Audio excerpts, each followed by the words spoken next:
Boundiali, chef-lieu de région de la Bagoué.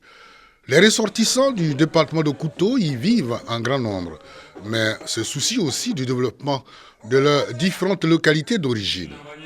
Le ministre de la Construction, du Logement et de l'Urbanisme, en tournée dans la région, les a rencontrés pour les écouter et recueillir leurs préoccupations. Après le chef-lieu de région, cap sur Collioure, une des sous-préfectures composant le département de Kouto. Ici, élus, cadres et organisations de femmes et de jeunesse, tous mobilisés pour la rencontre avec le ministre Bruno Koné, cadre de la Bagoué. Au centre des échanges, le développement de la commune et des villages, dont les problèmes cruciaux restent les rues et pistes villageoises difficilement praticables pour l'écoulement des productions agricoles. Quand il pleut, l'eau traverse ces voies-là et bien évidemment, les voies se dégradent. Mais nous n'avons pas les moyens pour faire chaque année ce reprofilage-là. Nous comptons sur lui pour parler de cette région au président Alassane Ouattara. Alassane a déjà fait beaucoup. Il a bitumé des routes, il a bitumé des rues.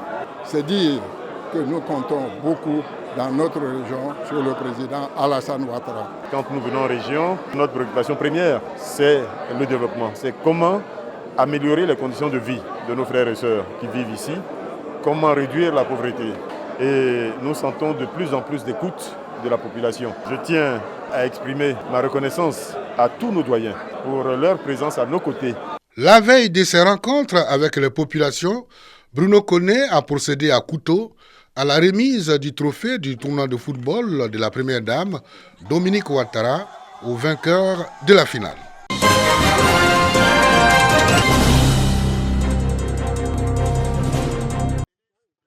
Asika Nziblekro, village de la sous-préfecture de Bengassou, département de Bokanda. Ce village, peuplé de plus de 2000 âmes, a le sommeil trouble en ce moment. Il est victime d'une inondation du fait de la montée des eaux du fleuve Nzi avec les pluies diluviennes qui se sont abattues ces dernières semaines sur la région. Situé à proximité du fleuve, y aller est un parcours du combattant. La localité est coupée des autres villages de la sous-préfecture, obligeant les populations de ce secteur à monter dans des pirogues à divers endroits pour regagner soit leurs habitations ou leurs plantations. Le bilan du sinistre fait état de 77 habitations inondées, dont 50 effondrées. Conséquence, 300 personnes sans abri. Plus de 300 familles sont déplacées, des enfants déplacés qui ont des difficultés pour aller à l'école, la promiscuité, des risques sanitaires également quand on voit les eaux qui ont envahi le village avec les fosses septiques et tout ce que cela comporte. Vraiment, nous sommes dans une situation de désarroi. Face à toutes ces situations, les populations désemparées demandent le soutien des autorités. Comme on ne peut plus aller au champ, je ne gagne pas de l'argent. Je ne sais pas comment faire pour envoyer les enfants à l'école. Presque 1 hectare de cacao. Il y a 2 carrés de bananes qui produisent. Et puis les tecs qui ont fait 1 an. Tout est envahi de l'eau. Il y a des champs de riz, il y a des champs de tomates, d'igname surtout, que l'eau a vraiment envahi. D'autres étaient en train de couper leur riz et puis l'eau les a déjà submergés.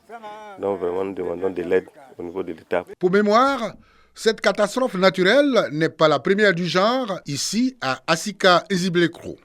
Ce cas similaire a eu lieu en 1968 et en 1985.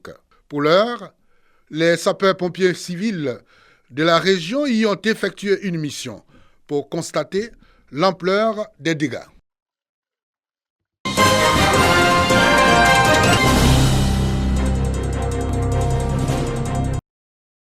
Diegonefla, commune de la région du Gor, située à 40 km du chef-lieu Gagnoa. Dans cette localité, l'ONG Cœur à Cœur est venue remettre des centaines de kits scolaires aux élèves du primaire, des kits composés de cartables, de tenues scolaires, de cahiers et d'ensembles géométriques. Cette initiative solidaire, qui a profité à plus de 500 écoliers, est soutenue par Julien Conan, cadre de Diegonefla. Ces enfants sont choisis sur la base des différentes communautés présentes ici, sur la base des familles qui sont démunies. Il y a des mères qui sont veuves, qui ont perdu leur mari, elles sont seules. Donc il faut qu'on leur apporte notre soutien.